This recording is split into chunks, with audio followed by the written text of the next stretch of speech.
We begin with an outrageous murder. Violent crime has become a fact of everyday life in this country, and many of us feel powerless to stop it.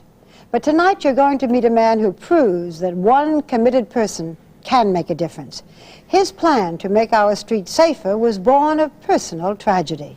Yes, for nearly 2 years, this California father has been leading a crusade against repeat offenders.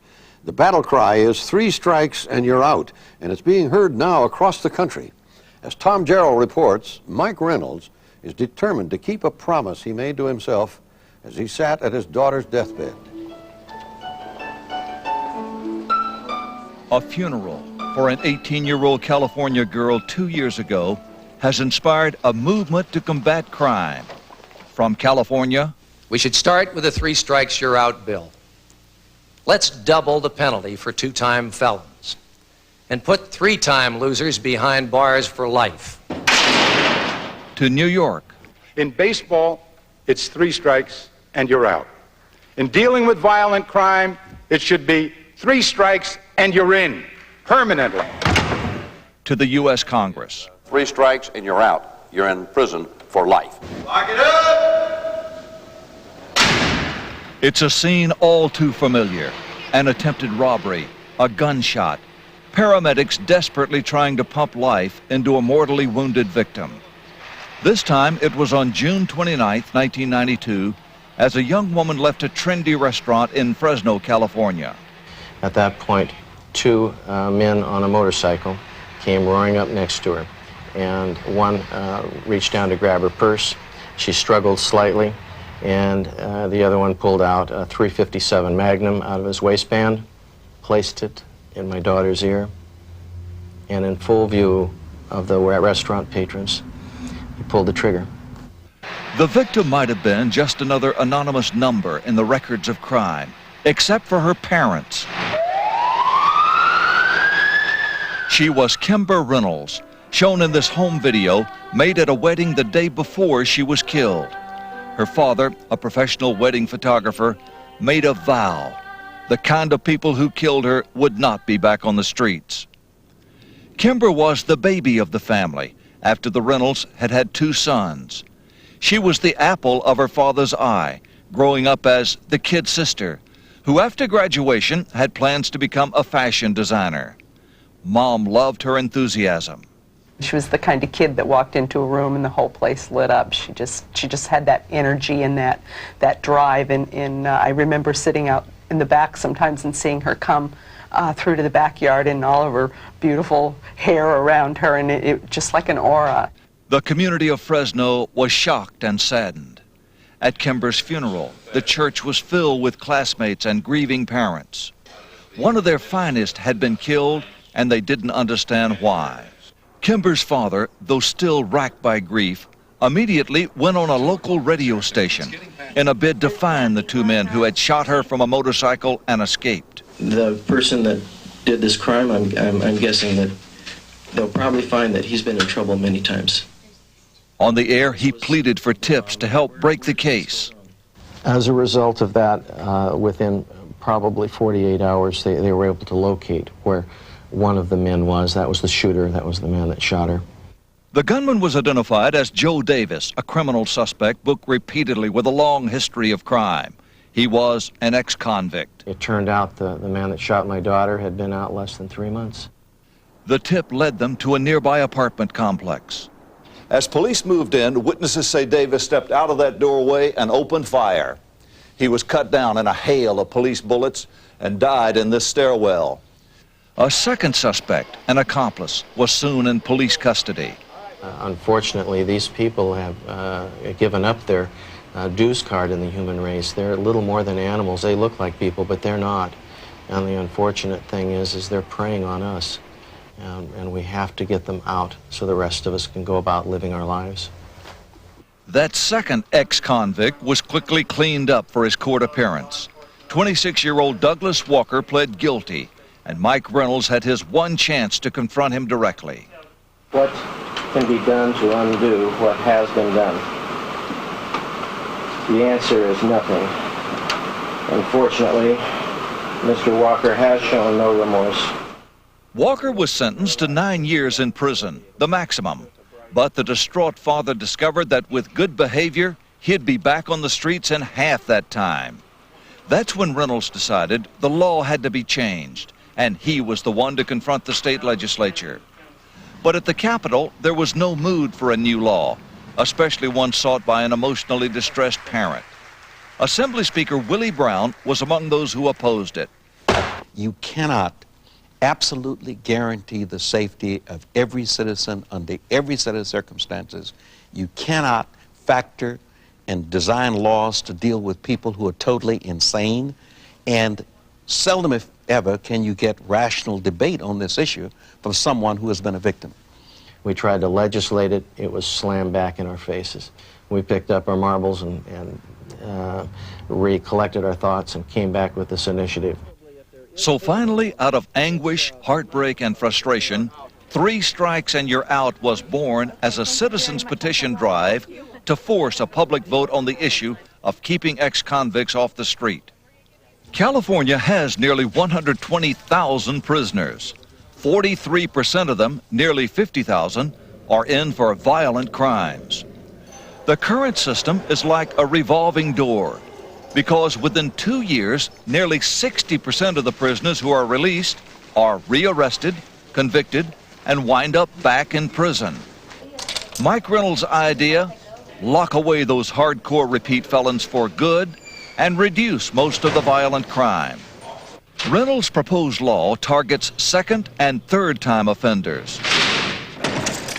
On a second conviction for a serious or violent crime, prison sentences would double. A 3rd strike and you're out. Conviction of a 3rd felony would put a criminal behind bars for 25 years or life, whichever is greater. Mike Reynolds faced an uphill battle. He needed 600,000 signatures to get 3 strikes on this year's California ballot. We didn't have any money. People said, there's no way you're going to get this rolling. We went to various support groups. They all said, go 1996. We don't have the extra time or money to do it right now. And I said, no, it can't wait.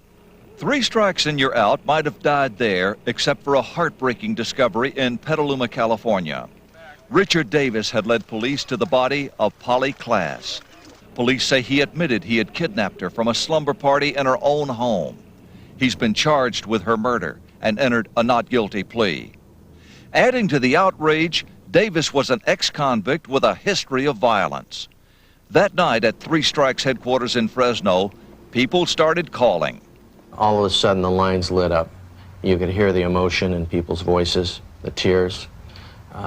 We literally were crying. I mean, it was tough. There was a man who was clutching his 9-year-old daughter. He was so choked up that he couldn't tell me his name and address for me to send him petitions. By the hundreds, requests for petitions poured in, and within days were returned with thousands of signatures, along with checks and cash to mount a statewide campaign. 3 Strikes and You're Out finally had hit a responsive chord. Mike Reynolds was now in hot demand as a speaker. California Governor Pete Wilson embraced the campaign and invited Reynolds in for consultations. Reynolds debated the issue on radio. If you think locking these guys up is expensive, you should try turning them loose. And at public meetings, in this case with an ex-convict in the crowd who wanted to challenge him. I'm a criminal. I've been a criminal all my life. I've got 17 years in prison. Okay, my bitch with this deal is I've already paid my debts to society. I already done my time. And now you're going to tell me that, you know, when and if I go back in for another crime, that I get time on that one, and then I get time for time I've already paid society for. If you haven't learned by your mistake, then we should really learn by our mistake in letting you out. What was your previous conviction? First-degree murder. You were first-degree murder, right. and you're standing right here in front of us. Yeah. Yeah. How much time did you serve? On that particular beef, I did 8.5 years. His public campaign continued to pay off. Last week, Mike Reynolds returned to the state capitol, but this time with power. Boxes of petitions, and this time the politicians took notice. But there were new opponents, too. 3 Strikes You're Out is a classic example of the American quick fix. You know, we always think that we can fix it with a pencil. Just write a law and the problem will go away. Feel-good legislation? Oh, absolutely. Dr. Barry Chrisberg of the National Council on Crime and Delinquency says the measure would impoverish the state treasury. The preliminary estimates that I've seen on cost of 3 strikes you're out are that it would cost a minimum of $2 billion per year to implement this. Within 3 or 4 years, the California prison population, which is about at 120,000 people, would double. So the cost would be astronomical. The need for new prisons would be huge. Right. I seriously doubt that California voters would be willing to endorse new taxes to pay for this. You wouldn't fight this initiative then on the basis of it would be too expensive? No. No, I don't think the public cares. I believe the public is of the opinion that Mike Reynolds' daughter's killer ought to be killed twice. I think they have the same attitude about Pollock Klaas's killer. He ought to be killed twice and at whatever cost. Meanwhile, outside the public world of politics, inside the closed walls of Calipatra State Prison, lives Douglas Walker. He served 2 years of his sentence as an accessory to the murder of Kimber Reynolds, the death, you'll recall, which set off the 3 strikes crusade. Would this proposal, 3 strikes and you're out, had any effect at all on you and your case? No, sir. The night that occurred, I wasn't in no state of mind to, even think about something like that. What was your state of mind? What were you thinking of? What was I thinking of? Well, I wasn't really thinking much of nothing, When it happened, Happened suddenly? It just happened suddenly, yeah. We were just out doing what we do. I mean, that's all I can tell you. There's not a day that goes by I don't feel remorse for what happened to that girl. But, there's nothing I can do to change that. You feel like you can be a productive person outside? I know I can. Law-abiding? Law-abiding. I've only got 3 years to go, 3.5 years to go. There's nothing that can stop me from paroling. I mean, he can't hurt my daughter anymore. But there's others of us that have children. There's others of us that have loved ones. And this man, his whole life, he's only known one thing. When he's on the street, he's doing crime. It's that simple. Lock it up!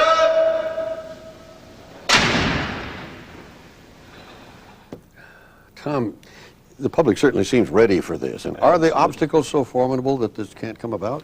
The public just wants it. The obstacles, of course, are cost, anywhere from $3 to $5 billion in the state of California, it's estimated. But that doesn't seem to be a factor. This is an emotional tidal wave, and the politicians are latching onto it and saying, let's go with it and see what the cost occurred later.